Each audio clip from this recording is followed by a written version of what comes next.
UP विधानसभा में गूंजा कानून व्यवस्था का मुद्दा। विपक्ष ने योगी सरकार को किया कटघरे में खड़ा। योगी सरकार ने जारी किया 7 महीने का क्राइम डेटा। योगी सरकार का दावा, अपराधों में आई कमी। यूपी विधानसभा के 3 दिवसीय सत्र का विपक्ष के जोरदार हंगामे के साथ गुरुवार से आगाज हो गया। यूपी की खराब कानून व्यवस्था और ब्राह्मणों के मुद्दे पर योगी सरकार को घेरने की विपक्ष ने रणनीति बनाई और इसी रणनीति के तहत विधानसभा की कार्रवाई शुरू होने से पहले गैंगस्टर विकास दुबे एनकाउंटर से लेकर हाल ही में ब्राह्मण समुदाय के लोगों की हुई हत्याओं का मामला सदन के बाहर समाजवादी पार्टी के नेताओं ने उठाया। जैसे ही सदन की कार्रवाई शुरू हुई तो पूर्व राज्यपाल लालजी टंडन और कैबिनेट मंत्री चेतन चौहान और कमला रानी वरुण और विधायक वीरेंद्र सिरोही के निधन पर सदन में उन्हें श्रद्धांजलि दी गई।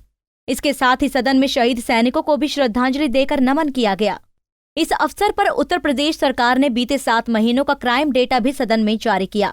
प्रदेश सरकार ने सदन में जानकारी देते हुए बताया कि यूपी में डकैती, लूट, हत्या और बलात्कार के अपराधों में भारी कमी आई है। बीते साल के मुकाबले इस साल गुंडे और माफियाओं के खिलाफ अधिक कार्रवाई हुई। साथ ही अब तक डकैती की 38 घटनाएं सामने आई है। बीते साल की अपेक्षा में 44.12% कमी आई है। इसके अलावा लूट की 792 घटनाएं घटित हुई, जो बीते साल की अपेक्षा में 42.57% कम हुई। साथ ही सदन में ये भी जानकारी दी गई कि इस साल हत्या की 2032 घटनाएं हुई, जो बीते साल की अपेक्षा में 7.80% कम है। जबकि बलात्कार के अब तक 1216 मामले सामने आए हैं, जो पिछले साल के मुकाबले 28.13% कम है। इसके अलावा सरकार ने गुंडा एक्ट के तहत की गई कार्रवाई को लेकर भी जानकारी दी। सदन में बताया गया कि अब तक गुंडा एक्ट में 17,908, गैंगस्टर एक्ट में 2,346 और रासुका के तहत 112 अपराधियों और माफियाओं पर कार्रवाई की गई। वहीं सपा के प्रदेश अध्यक्ष नरेश उत्तम ने कानून व्यवस्था के मुद्दे को लेकर सरकार को आड़े हाथ लिया।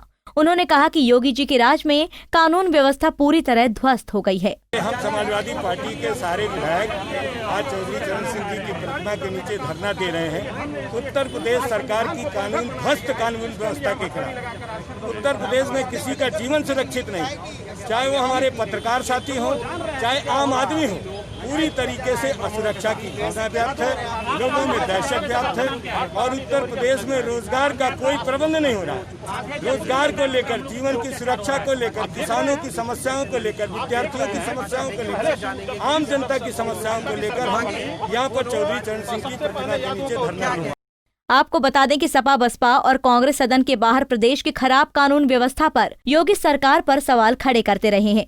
ऐसे में विधानसभा सत्र के दौरान भी सदन में विपक्ष ने सरकार को खराब कानून व्यवस्था पर घेरने की पूरी कोशिश की। हाल ही में उत्तर प्रदेश में कई हत्याएं और लूट की घटनाएं सामने आई है, जिसके बाद योगी सरकार पर कानून व्यवस्था को लेकर सवाल खड़े हो रहे हैं। खुद बीजेपी विधायकों ने ही अपनी सरकार को कई बार कटघरे में खड़ा करने की कोशिश की है। ऐसे में यूपी सरकार के लिए कानून व्यवस्था की समस्या एक बड़ी चुनौती बनी हुई है। लखनऊ से अनिल सैनी की रिपोर्ट।